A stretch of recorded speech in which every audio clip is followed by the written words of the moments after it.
आज हम बात करेंगे कि non homogeneous linear partial differential equation with constant coefficient के बारे में। तो देखिए, homogeneous linear partial differential equation हम ऑलरेडी देख चुके हैं। आज नॉन होमोजीनियस के बारे में बात करने वाले हैं। तो देखिए, होमोजीनियस में क्या कहा था हमने, जितने भी टर्म्स आपके होंगे डिफरेंशिएशन वाले, उनका टोटल सम करके जो ऑर्डर होगा डिफरेंशिएशन का वो सेम होना चाहिए। हर टर्म्स में अगर सेम होता है तो वो होमोजीनियस होता है। तो नॉन होमोजीनियस उसका उल्टा हो जाएगा कि अगर सेम नहीं है तो वो नॉन होमोजीनियस हो जाएगा। अगर हम एग्जाम्पल की बात करें तो एग्जाम्पल ले लेते हैं। एग्जाम्पल में देखिए, अगर आपका D square plus D dash square of Z is equal to X Y है, तो ये होमोजीनियस है क्योंकि इसकी भी दो डिग्री है, इसमें भी दो पावर चल रही है इसमें। अब अगर मैं इसको इस तरीके से, अगर इस तरह का है D dash of Z is equal to X comma Y, तो ये नॉन होमोजीनियस हो गया। क्यों? क्योंकि इसमें डिफ्रेंशिएशन वन टाइम हो रहा है और इसमें दो ऑर्डर का है। ठीक है, डी डैश का मतलब हुआ del two Z upon del X del Y.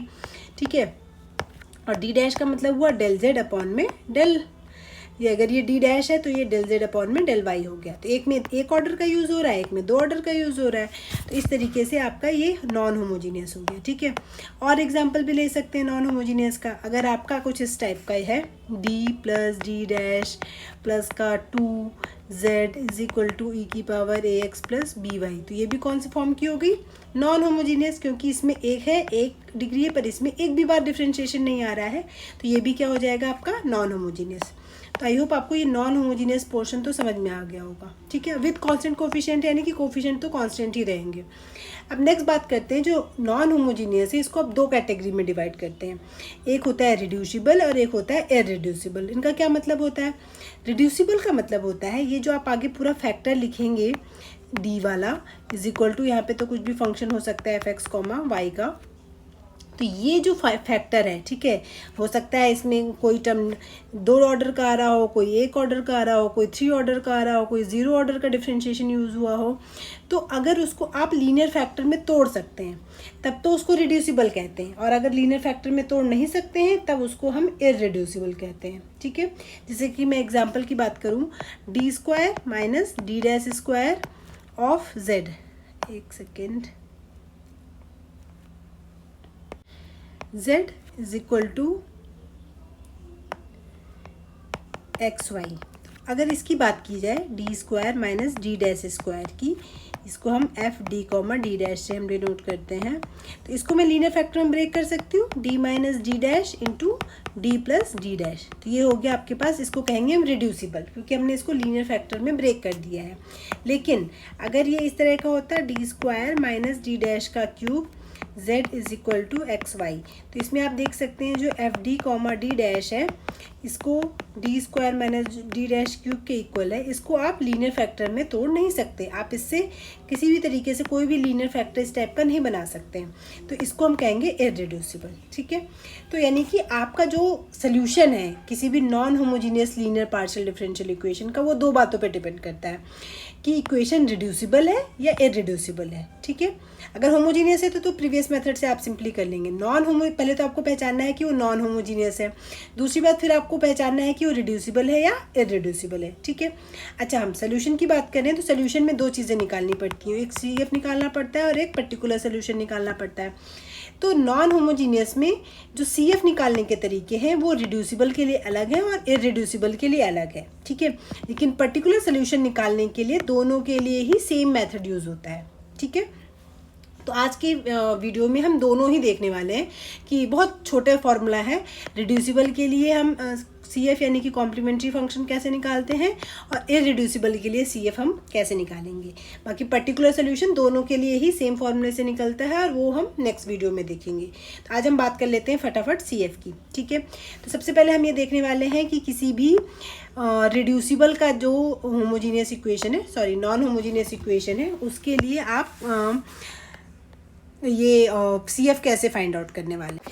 तो देखिए, कोई इक्वेशन आपको इस फॉर्म की दी होगी, डी कॉमा डी डैश, यहाँ पे जेड होगा और यहाँ पे कुछ भी दिया होगा, ठीक है। तो सी एफ की बात कर रहे हैं तो यहाँ पे राइट हैंड साइड में आप जीरो ले सकते हैं, क्योंकि जो भी इक्वेशन होते हैं उसकी होमोजीनियस पार्ट के लिए आप हमेशा सी एफ निकालते हैं, ठीक है।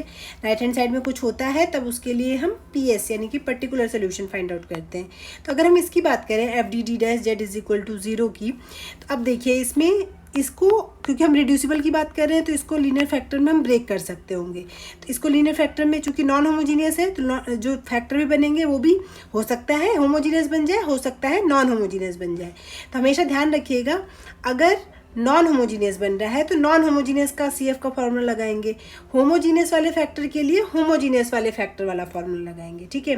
आई होप आपको क्लियर हो रहा होगा, ठीक है। तो इसके जो फैक्टर आएंगे, मान लीजिए इस फॉर्म के आ रहे हैं, B D minus A D dash minus C, ठीक है। तो B one A one C one, दूसरा फैक्टर आया इसका B two D A two D dash minus का सी टू, ठीक है। डॉट डॉट ऐसे करके आपके मान लीजिए एन ऑर्डर मैक्सिमम आ रहा है तो मान लीजिए एन फैक्टर आ रहे हैं, B N D minus A N D dash minus का सी एन, ठीक है। तो ये एफ डी डी डैश के फैक्टर बन गए। तो आप देख सकते हैं लीनियर फैक्टर है, किसी में भी दो पावर नहीं आ रही है, तो इसका मतलब ये लीनियर फैक्टर हो गए, इसका मतलब ये रिड्यूसिबल वाली फॉर्म हो गई, रिड्यूसिबल वाली फॉर्म हो गई। तो अब देखते हैं इसका सी एफ आपको कैसे निकालना है, ठीक है। सी एफ निकालने का तरीका, B D minus A D dash minus C के लिए, ठीक है, क्योंकि एक फैक्टर के लिए निकाल लेंगे उसी तरीके से आप दूसरे के लिए निकालेंगे, ऐसे करते करते आप कंटिन्यू कर सकते हैं। तो अगर B D minus A D dash minus C के लिए आपको सी एफ निकालना है तो इसके लिए जो सी एफ होता है वो इज इक्वल टू होगा आपका ई की पावर, अच्छा डी का कोफिशिएंट बी होगा, डी डैश का कोफिशिएंट ए होगा, सी कॉन्स्टेंट टर्म होगा, तो आप ऐसा लिख सकते हैं सी एक्स अपॉन में B phi of B Y plus A X, ठीक है। अच्छा, आपको अगर ध्यान आ रहा होगा तो अगर ये वाला पोर्शन में हटा दूँ तो ये होमोजीनियस पोर्शन बन जाएगा, और होमोजीनियस में कैसे दिया जाता है, phi B Y plus A x करके, बट यहाँ पे नॉन होमोजीनियस में एक्स्ट्रा माइनस सी आया है तो आगे से एक्स्ट्रा ये टर्म ऐड हो चुका है, ठीक है। तो आई होप आपको ये चीज़ क्लियर हो गई होगी, ठीक है। अब क्या करना है आपको, इसका ये सी एफ होता है, ठीक है। दो तरीके से सी एफ दे सकते हैं, मैं दूसरा फॉर्मूला लिख के बता रही हूँ। आपका सी एफ इसके लिए आप ऐसे भी लिख सकते हैं और सेम यही फॉर्मूला आप ऐसे भी लिख सकते हैं, E raise to the power minus C Y upon में A phi of B Y plus A X, ठीक है। दो फॉर्मूले हैं, बस आपको ये दोनों फॉर्मूले याद रखने हैं। आप दोनों ही फॉर्मूले यूज़ कर सकते हैं, बट कुछ चीज़ों का आपको पर्टिकुलर केस आपको देखना पड़ेगा, ठीक है। अब मैं पर्टिकुलर केस के बारे में बता देती हूँ। इसमें देखिए, सबसे पहली चीज़ है, इस केस में आपका b क्योंकि अपॉन में आ रहा है तो इस केस के लिए definitely b not equal to zero होना चाहिए। इस केस के लिए आपका a not equal to zero होना चाहिए। मतलब अगर बाई चांस आपका सिर्फ इतना बनता है ये बी डी माइनस सी, तो इसका मतलब a ज़ीरो हो गया, a ज़ीरो हो गया तो इसका मतलब आप ये वाला फार्मूला अप्लाई नहीं कर सकते, ठीक है। तब आपको यही फार्मूला लगाना पड़ेगा। और अगर आपका इस वाले केस के हिसाब से अगर ये मान लीजिए ये बन रहा है ए डी डैश माइनस का सी करके बन रहा है, तो इसका मतलब ये हुआ इसमें b ज़ीरो हो गया, b ज़ीरो हो गया तो इसका मतलब ये हुआ कि आप ये फार्मूला तब अप्लाई नहीं कर सकते हैं। इन केस आपका b भी ज़ीरो नहीं है, a भी ज़ीरो नहीं है, तो आप ये भी लगा सकते हैं, ये भी लगा सकते हैं, आपकी कोई रिस्ट्रिक्शन नहीं है, ओके। अब देखिए, थोड़ा सा मैं साफ करके लिख दे रही हूँ। देखिए b d minus B D minus A D dash minus का सी, इसके लिए हमने दो फॉर्मूले बताए, ठीक है। एक बताया हमने ई की पावर सी एक्स अपॉन में बी, और अंदर आ जाता है आपके पास फाई बी वाई प्लस का ए एक्स, ठीक है। दूसरा फॉर्मूला बताया ई की power minus C Y upon में A phi B Y plus का ए एक्स, ठीक है। अब देखिए, अब अगर यही एक बार आ रहा है तब तो ये चीज़ हो जाएगी। अगर रिपीट हो रहे हैं ये रूट तब कैसे करेंगे, अगर रूट रिपीट हो रहा है यानी कि ये बी डी माइनस का ए डी डैश माइनस का सी रेज टू दी पावर मान लीजिए आर बार रिपीट हो गया, ठीक है। तो लीनियर तो अभी भी है ना, क्योंकि टोटल आप इसको अलग अलग लिख सकते हैं ना, B D minus A D dash minus C into B D minus A D dash minus C, तो लीनियर फैक्टर तो अभी भी है। तो यानी इसकी पावर कितना आ रहा है आपका, अगर आर टाइम रिपीट हो रहा है तब इसका सोल्यूशन कैसे देंगे। तो ऑब्वियस सी बात है, दो तरीके हैं तो इसमें भी दो ही तरीके आएंगे। तो देखिए, पहले वाले तरीके में क्या करना है आपको, ई की पावर सी एक्स अपॉन में बी करना है। अब फाई 1 कर लीजिए, B Y plus A x कर लीजिए।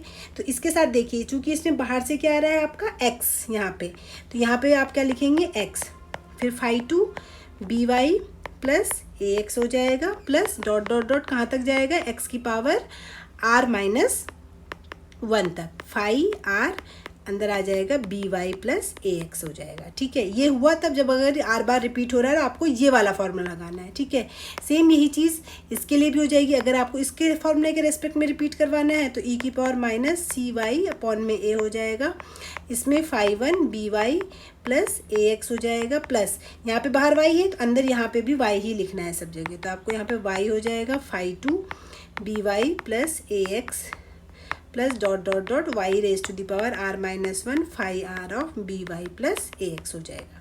ठीक है, तो ये चीज़ हो गई आपके पास सी एफ और पी आई की। बाकी आप क्वेश्चन करेंगे तो आपको सब चीज़ें क्लियर हो जाएंगी। इनके पर्टिकुलर केसेस पढ़ने की ज़रूरत है नहीं। अगर मान लीजिए इसमें ए ज़ीरो हो गया है, सिर्फ बी और सी है, तो इसमें ए ज़ीरो लगा देंगे, बाकी आप सॉल्व कर लेंगे। ठीक है, तो इतना ज़्यादा पर्टिकुलर केस याद रखने की ज़रूरत नहीं है, बस आपको ये फॉर्मूला याद रखना है कि एक बार आ रहा है तो इनमें से कोई भी फॉर्मूला लगा सकते हैं। ऑब्वियस सी बात है, इसके लिए ए नॉट इक्वल टू 0 होना चाहिए और इसके लिए आपका बी नॉट इक्वल टू 0 होना ही चाहिए। ठीक है, बाकी अगर ए और बी दोनों नॉट इक्वल टू 0 हैं तो आप ये भी फॉर्मूला लगा सकते हैं, ये भी लगा सकते हैं। रिपीट हो रहा है तो आप ये लगा सकते हैं या फिर ये लगा सकते हैं। ठीक है, अब हम क्वेश्चन कर लेते हैं तो आपको सारी क्लैरिटी मिल जाएगी।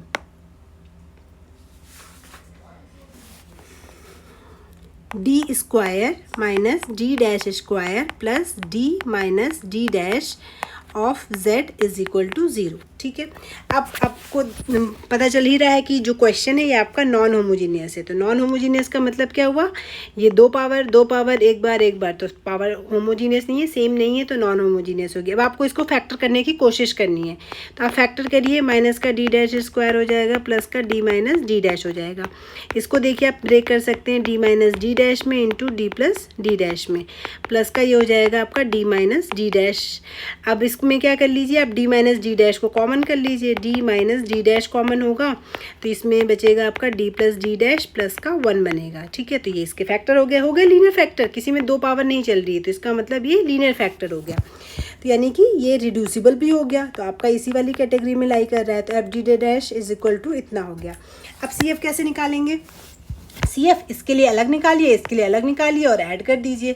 तो पहले इसके लिए निकाल लेते हैं। ठीक है, आपकी मर्जी, इसके लिए भी लगा सकते हैं।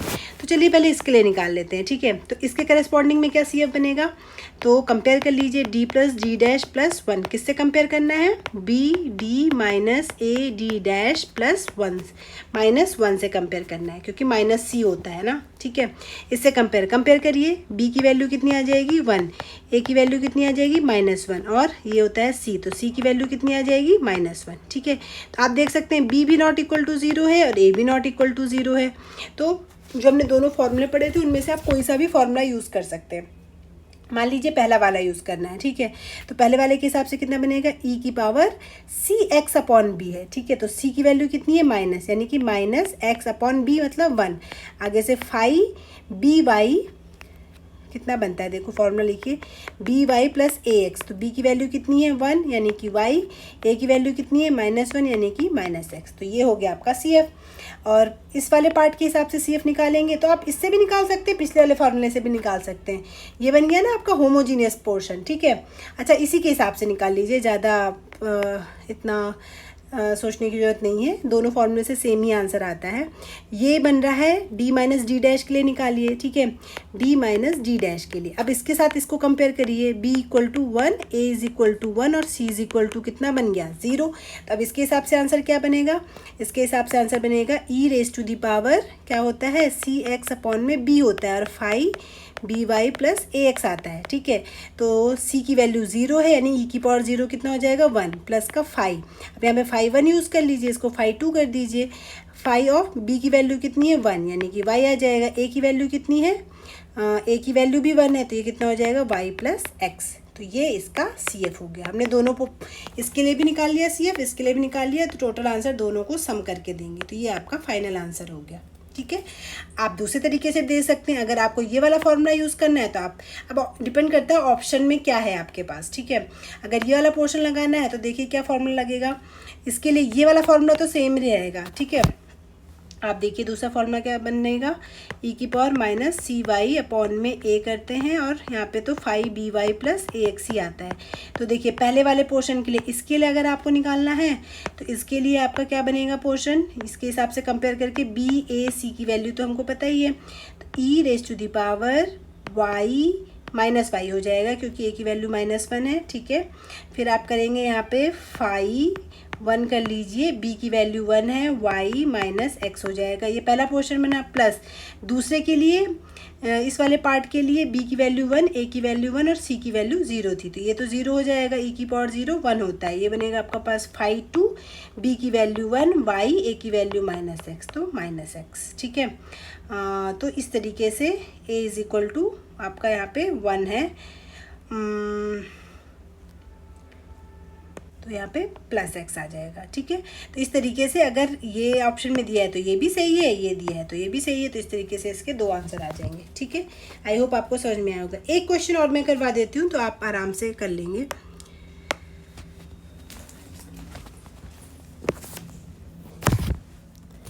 आपका क्वेश्चन है D dash D minus 2d dash -3 of z is equal to 0। तो इसमें तो बहुत अच्छी बात है, आपको ऑलरेडी रिड्यूस करके दे दिया है इसमें, ठीक है। तो अब इसको कैसे करेंगे सॉल्व, तो पहले इस फैक्टर के लिए निकाल लीजिए, हमेशा पहले इसको लिख लीजिए bd minus ad dash minus c के हिसाब से, ठीक है।